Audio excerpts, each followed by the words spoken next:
Olá pessoal, boa noite. Iniciando mais uma live aqui, como de praxe, né? Esperando um pouquinho para algumas pessoas entrarem, mas também não tenho dificuldade nenhuma de ir falando sozinho aqui, porque depois o vídeo vai ficar durante alguns dias postado na página, e como outras lives que vocês têm acompanhado, a gente retira porque vira material, enfim, para a gente divulgar nas nossas páginas. Boa noite para o Walter, que está entrando aí também. Já tem algumas pessoas entrando, o pessoal vai se conectando. Tem hora que mostra aqui na barra, gente. Antônio Moura de Lima entrou agora também. Alexandre Augusto, boa noite, está sempre nas lives com a gente. Patrícia Medeiros, aqui do Rio Grande do Norte. Rodrigo Paiva, Jackson Santana, lá do Cratódio. Jackson, grande abraço, velho, que saudade, mano. Leonan Monteiro. Então a galera tá entrando, e aí a gente vai falando um pouquinho sobre o tema que está proposto. Como nas outras lives, não vou me alongar muito também. A ideia é trazer informação de qualidade, mas também com bastante objetividade dentro da proposta aqui pela internet, né? Flávio, Miriam, sejam bem-vindos aí, boa noite. E também vocês vão mandando perguntas, e à medida que eu vou conseguindo ler aqui dentro do que eu estou falando, eu também vou respondendo para vocês, tá bom? Então a ideia é falar sobre a ferramenta de prevenção à recaída.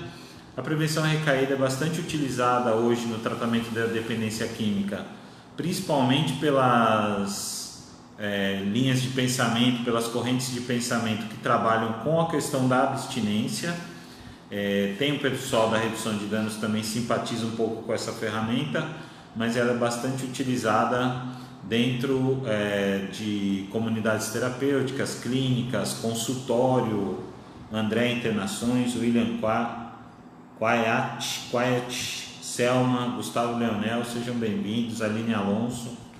Então a ideia é falar sobre a prevenção da recaída, desde alguns conceitos lá do Marlatt, que é um dos idealizadores aí, ou idealizador principal dessa ferramenta, e também falar um pouquinho dos exercícios que são bastante utilizados aí pelo Paulo Knapp, que na verdade na apostila que foi elaborada pelo Paulo Knapp e pelo professor Bertolotti. Pessoas com quem eu já tive também o prazer de conviver, de estar junto, de participar de reuniões. Então, quando a gente fala de prevenção à recaída, inicialmente é importante a gente falar sobre a recaída. E aí eu vou trazer um conceito não simplista, mas algo que tem mais gente entrando, pessoal, até o Alex, meu primo, lá de Minas também, seja bem-vindo. Aline Alves, eu vou, à medida que vocês forem entrando aí, eu vou dando boa noite. Senão, se eu ficar dando boa noite para todo mundo, me perco um pouco aqui na ideia também. Então, quando a gente vai falar de recaída, eu preciso trazer é um conceito muito amplo, mas eu vou falar algo que já serve para a gente ajudar a pensar na questão da prevenção à recaída.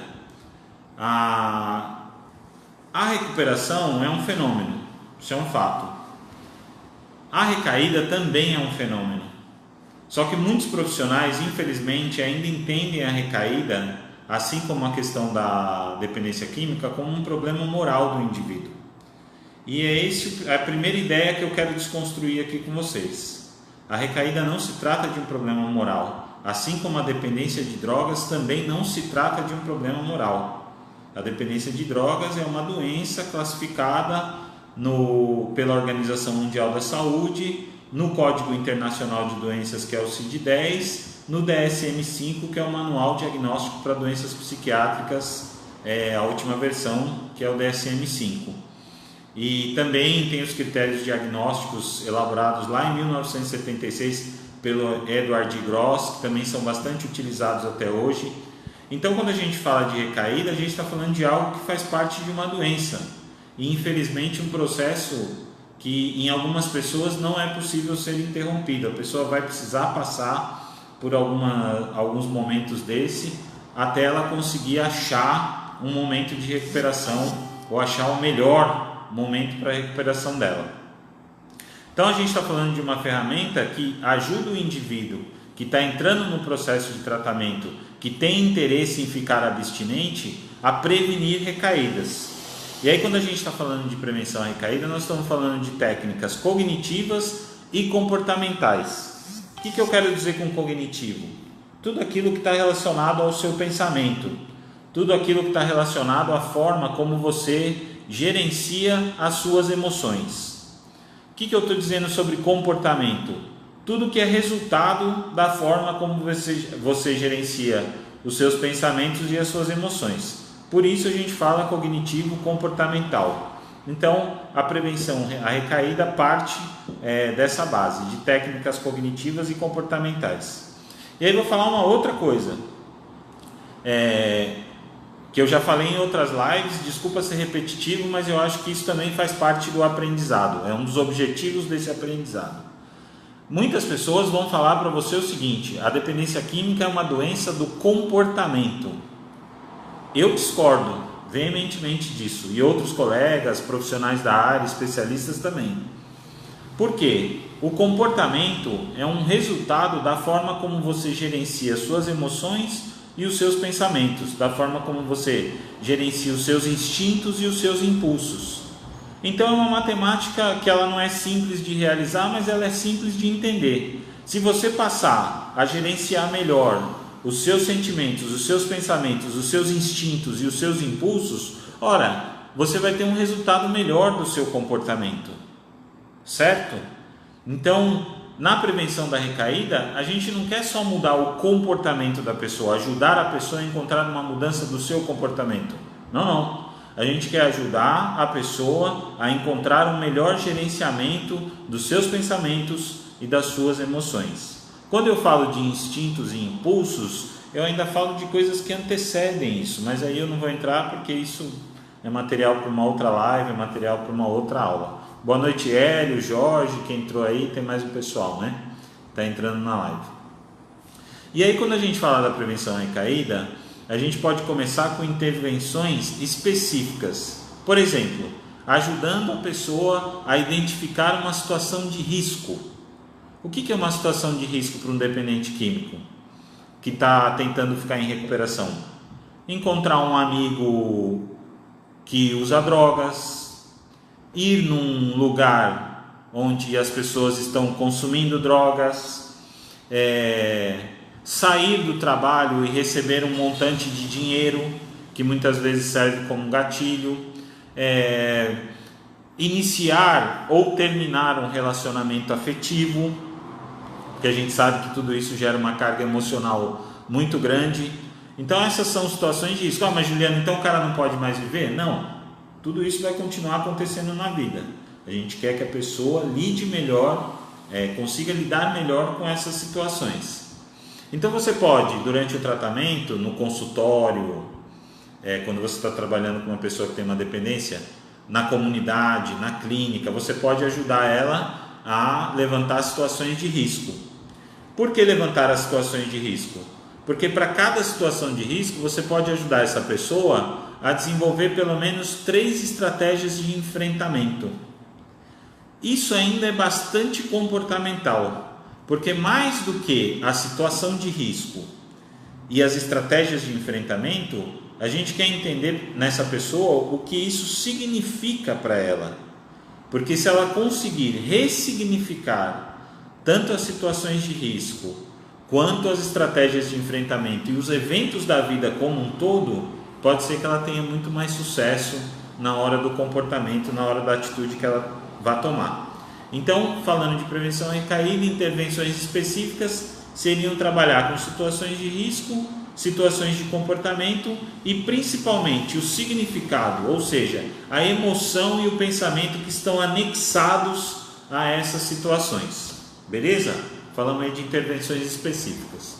Gente, é claro que se vocês pegarem o livro do Marlott, a apostila do Paulo Knapp, do Bertolotti e outros materiais de prevenção, artigos científicos que falam sobre prevenção à recaída, isso é muito mais detalhado, mas eu não tenho tempo suficiente para fazer isso daqui. Então isso é para instigar vocês, e para quem já trabalha é para aprimorar. O Rodrigo Paiva está perguntando aqui: então temos que mexer com a memória química do residente?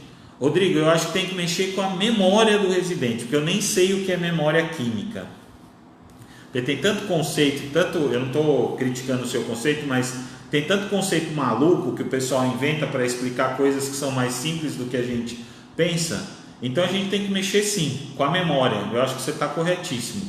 Tem que mexer com a memória da pessoa. Exatamente a parte que traz o significado e o pensamento das coisas para a pessoa é onde a gente quer mexer. Esse é o nosso trabalho. Porque se fosse só mudar comportamento, era tapar buraco. Só que tapar buraco você sabe como é. Você vai lá, tapa, daqui a pouco ele abre de novo, você vai lá, tapa, ele abre de novo. Se você consegue uma mudança dentro desse buraco, aí pode ser que você solidifique e a coisa vá para frente. Então falamos de intervenções específicas, tentei responder aqui a pergunta do Rodrigo Paiva. Aí a gente vai falar sobre intervenções globais, ou seja, ajudar a pessoa tanto na ressignificação das coisas, mas também em adquirir novos comportamentos, só que sejam mais amplos, que trabalhem como um todo da vida da pessoa. Então vou dar um exemplo. Tem gente que se apega com a questão do esporte, correto? E eu não preciso falar para vocês, para qualquer um de vocês que está acompanhando a live, para as mais de 30 pessoas que estão, 20, 30 pessoas que estão acompanhando a live, eu não preciso dizer para vocês que fazer atividade física faz bem para a vida, faz bem para o corpo, faz bem para a saúde. Isso aí vocês já sabem, isso aí está todo mundo cansado de saber. Só que aí tem uma coisa, tem pessoas que se apegam com essa questão. Eu já tento responder sua pergunta, tá, Jussara, sobre a questão de medicamentos. Então tem gente que se apega à questão do esporte.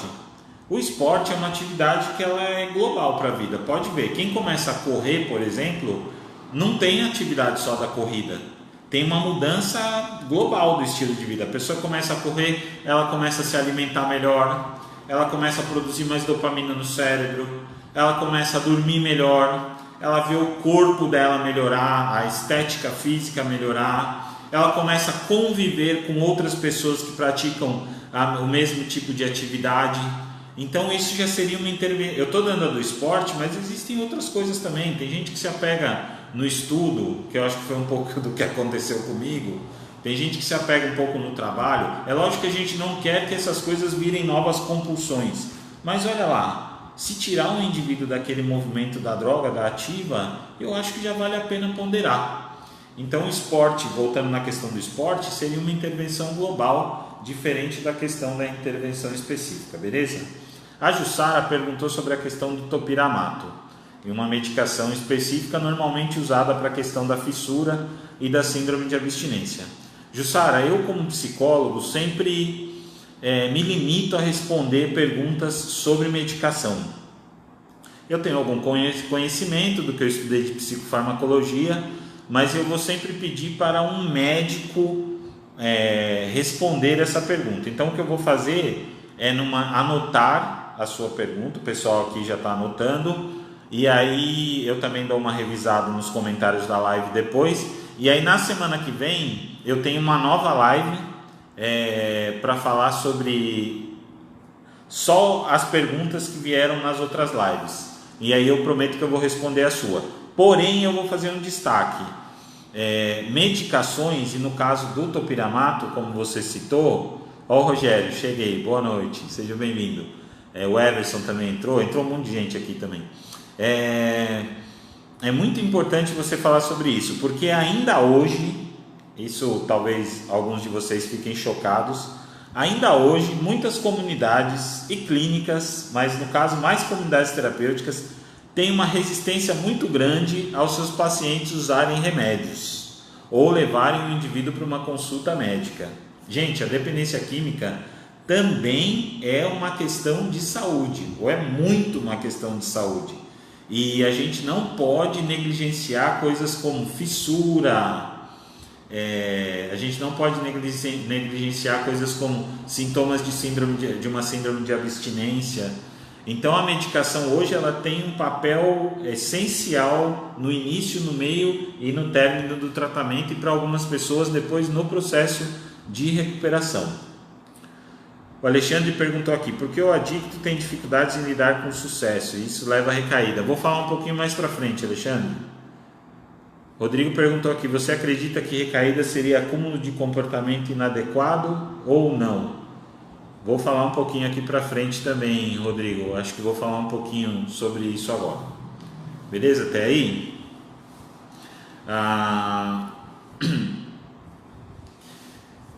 Quando eu falei das intervenções específicas e das globais, e quando eu falei da recaída no início, existe um modelo antigo que se concentrava da seguinte forma: você tem uma situação de risco, você não criou nenhuma estratégia de enfrentamento, logo você tem uma probabilidade aumentada de recair. Segunda parte, você tem uma situação de risco, você criou estratégias de enfrentamento, a sua autoeficácia aumenta. O que é autoeficácia? Todo mundo lembra dessa aula? É o grau de confiança que a pessoa tem, que o indivíduo tem de realizar um determinado comportamento num contexto específico. Então, na segunda parte, você tem uma situação de risco, você tem uma probabilidade de recair, você criou estratégias de enfrentamento, logo a sua autoeficácia aumentou e a probabilidade de recaída diminuiu. Isso é um conceito antigo. Por que antigo? Porque isso não leva em conta os afetos, isso não leva em conta as relações, a forma como o indivíduo gerencia suas emoções. Então, por que eu estou dizendo isso? Essa matemática ela não é tão simples, entendeu? Você tem que considerar uma série, ambiente, eventos sociais, você tem que considerar uma série de coisas para depois tentar entender a questão da recaída. Então existe uma reconceituação, um novo modelo teórico pensando sobre isso. Então não é uma coisa tão simples como a gente pensava antigamente. Aí a Aline perguntou, e quando o cara começa a malhar e quer resultado rápido e decide tomar bomba, porque está acostumado com esses atalhos? Esse não é o caminho, correto? Qualquer medicação que você use para obter resultados rápidos, sem prescrição, ou mesmo com uma prescrição, mas de forma demasiada, isso vai gerar risco à saúde, e aí a gente não tem como considerar como um fator positivo. Ali isso seria fator negativo e com certeza um detalhe importante aí que pode ser um preditor de uma recaída, porque às vezes aí o cara não fica só na bomba, né? A Cristiane falou, boa noite, inaugurei uma comunidade terapêutica há um mês e não usamos remédio nenhum. Você acha que conseguimos fazer um trabalho sem remédios? Cristiane, eu acho que vocês vão ter bastante problemas. Vocês precisam de um médico para ajudá-los, não só com a questão das medicações, mas para ajudá-los aí com uma série de coisas que vocês vão ter de intercorrências com os pacientes. Ah, Juliano, mas todo mundo precisa tomar medicação? Não é isso. Você precisa de um médico para fazer essa avaliação. Então, se você me permite a sugestão aqui, a orientação, espero que vocês consigam logo fazer uma parceria com o médico e incluam isso no projeto terapêutico de vocês. Aí a Aline Alves falou, mas acredito que não é só a resistência levar ao médico, e sim conseguir uma consulta na rede ou mesmo no CAPS. Com certeza. Aí a minha sugestão, desde que eu dava aula na Febract, em outros cursos, não fiquem esperando a rede. Se a rede não funciona, façam uma parceria com um médico, vão atrás de médicos, conheçam, conversem e façam uma parceria com esse médico para ele poder atuar dentro do serviço de vocês. Ah, seria maravilhoso levar essas pessoas para o CAPS, beleza, mas essa ideia de rede, eu tenho uma pergunta muito clara hoje. Eu vou lá no CAPS e falo o seguinte, estamos juntos? Dá para trabalhar junto? Tem diálogo? Beleza. Não estamos juntos? Não tem diálogo? São visões diferentes? A comunidade de vocês devia fechar? O CAPS devia pegar fogo? Sei lá, começa aquele pandemônio? Galera, obrigado, faz o trabalho de vocês aí, a gente faz o nosso aqui. Na hora que vocês estiverem a fim de conversar, a gente fala. Ah lá, o Rogério falou, quando ele usa a bomba, ele repete o comportamento de pular etapas da vida. Perfeito.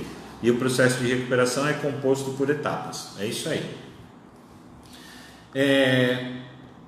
Só para A prevenção da recaída, aí eu já estou caminhando um pouquinho aqui para o final também, tá, gente? Que a live não vai ser tão grande.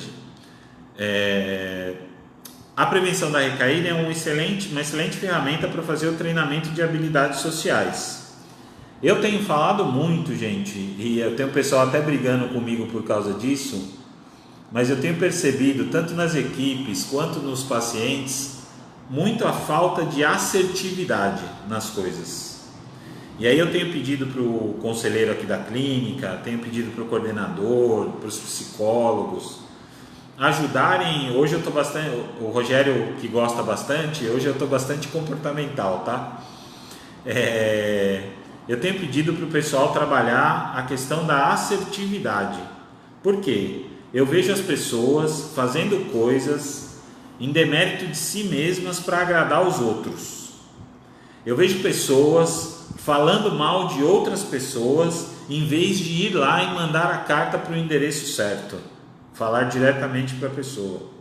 Eu vejo pessoas escondendo emoções, escondendo sentimentos, psicossomatizando tudo isso, em vez de aproveitar o momento de terapia, em vez de aproveitar a partilha no grupo, enfim, em vez de chamar alguém para conversar e somatizando isso até em reações no próprio corpo. E para mim isso, é lógico que não é só isso que eu vou falar, mas é um pouco de falta de assertividade das pessoas.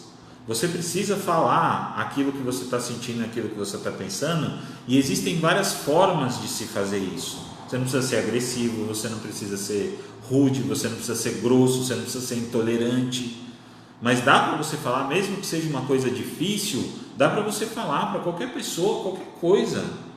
E aí vou num conceito lá do Bion, que aí já não é comportamental, mas, gente, a verdade dita, doa a quem doer, ela não passa de masoquismo. A verdade dita com compaixão, ela é transformadora. Ela transforma uma pessoa e ela transforma também quem está dizendo. E para mim isso são coisas, eu estou fazendo uma coisa mais da minha cabeça mesmo, mas isso são coisas que elas estão dentro de um campo de assertividade. Então ajudem as pessoas a serem mais assertivas, que isso também vai ajudá-las a prevenir as recaídas e não ficarem guardando suas emoções. E isso faz parte, por que eu estou falando disso? Isso faz parte de um treinamento de habilidades sociais. E aí treinar a assertividade também é uma ferramenta excelente no treinamento de habilidades sociais e ajuda a prevenir as recaídas. A Jaqueline lá de Goiás falou: muitas das vezes recebemos residentes com outros problemas associados ao uso de drogas, por isso o uso de medicação. Então, gente, aí, exatamente. E aí, conceito básico, que eu acho que a maioria de vocês já tem isso aí, ou se não tem, vamos falar sobre isso rapidamente agora. O que é uma comorbidade? Uma comorbidade é uma segunda doença, certo? Então existe um transtorno de base e existe uma segunda doença. Então é muito comum você admitir lá no seu tratamento um usuário de cocaína. Ele chegou no seu centro de tratamento, lá na sua clínica, na sua comunidade, pela questão do uso de cocaína, beleza. Só que às vezes ele tem uma depressão associada a esse uso de cocaína. E aí, quando você faz uma investigação da história clínica dessa pessoa, você percebe o quê? Que a depressão estava antes do uso de cocaína. E pode ser que essa pessoa fez o uso de cocaína como uma tentativa de automedicação. E aí nessa tentativa de automedicação, infelizmente, ela desenvolveu a dependência de cocaína. E aí foi parar lá para você, lá dentro do seu espaço de tratamento. E aí você fica tentando tratar a dependência de cocaína e não trata a depressão. Aí o que acontece? Na hora que essa pessoa termina o tratamento, provavelmente a depressão volte pior e ela vai ter um problema, novamente o problema de uma recaída. Então tratar as patologias duplas, a patologia dual, também faz parte aí de uma prevenção à recaída. E aí, para encerrar, gente, sempre perceber nos pacientes,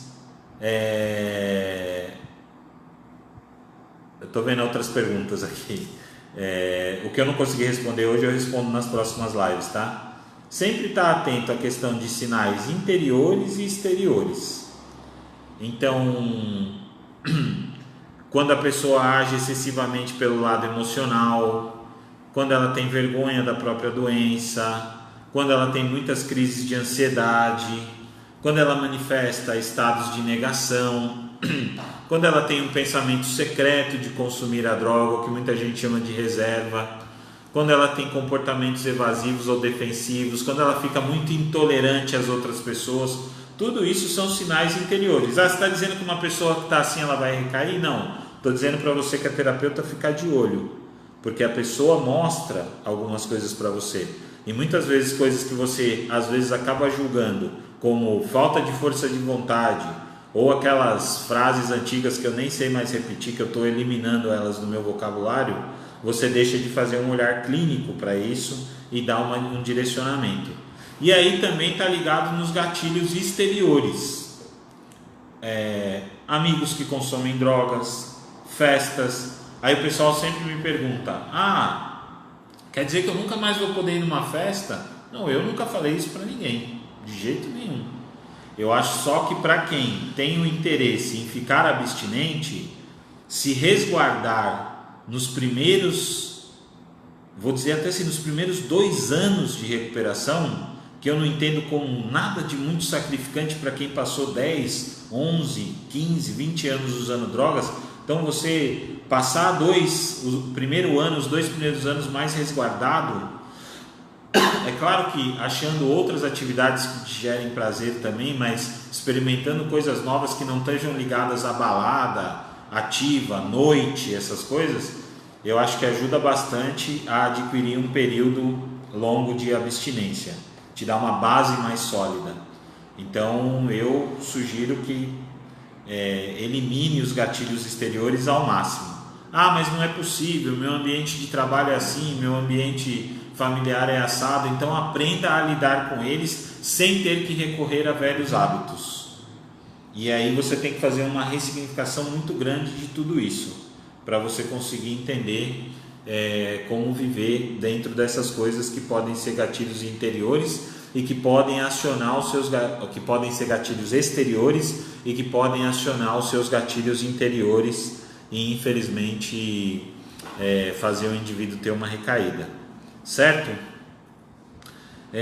Tá atento também a mudanças de comportamento, mudanças da forma que a pessoa expressa suas emoções. E aí, gente, para terminar, não é um demérito a quem não é adicto de jeito nenhum, mas eu sempre ouvi uma frase dentro das comunidades terapêuticas, essa eu gosto, tá? Que um adicto conhece o outro, mas não é no sentido de conhecer que só um adicto pode ajudar um outro, que aí eu não concordo com isso de jeito nenhum, porque eu acho que até um adicto ele pode atrapalhar bastante o outro, quando ele ainda não sabe cuidar de si mesmo. Mas um adicto conhece o outro no sentido de ver uma crise se iniciando, ou ver, como muitos gostam de falar, de fazer, que é construir a crise, né? Eu até brinco com a minha filha de 3, vai fazer 4 anos, a Angelina, porque eu brinco com ela, às vezes ela fala: pai, 10 horas da noite, ela fala: eu posso ir na casa da minha amiguinha? Aí eu falo: não, Angelina, agora é hora de dormir. Aí ela: não, mas eu quero ir. Aí eu falo: Angelina, não constrói a crise, não constrói a crise, Angelina, porque ela começa a fazer aquilo já sabendo que vai terminar daquele jeito, ela querendo insistir em ir e eu falando que ela não vai.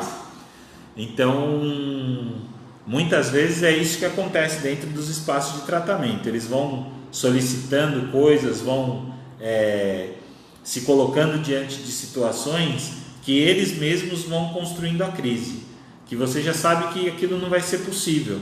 Então você, como terapeuta, já vai lá e anuncia o mais rápido possível: meu amigo, não construa a crise, evite uma recaída, seja ela emocional, de comportamento ou mesmo do uso, tá bom? Eu queria poder ficar mais aqui com vocês, mas a ideia das lives são essas. Essa live vai ficar disponível mais um pouco aí na página para vocês. Usem com os pacientes de vocês, usem com a equipe de vocês. É só você ir lá: eu quero usar isso numa reunião de equipe, eu quero passar essa... tem gente que chama isso de palestra, né? Eu quero passar essa palestra para os meus pacientes, eu quero passar essa aula aqui para a minha equipe. Fiquem à vontade, entrem na página, quem ainda não adicionou, adiciona, sigam as nossas redes sociais, entra lá na página do recomeçar.edu, que é uma página anexada ao meu perfil pessoal por onde eu estou fazendo essa transmissão. Tem outras lives que ainda estão disponíveis. Deixem seu e-mail, se você quiser mais informações, faça da forma que vocês quiserem, tá? Pode solicitar o telefone, eu não escondo o telefone, o WhatsApp, fica à vontade.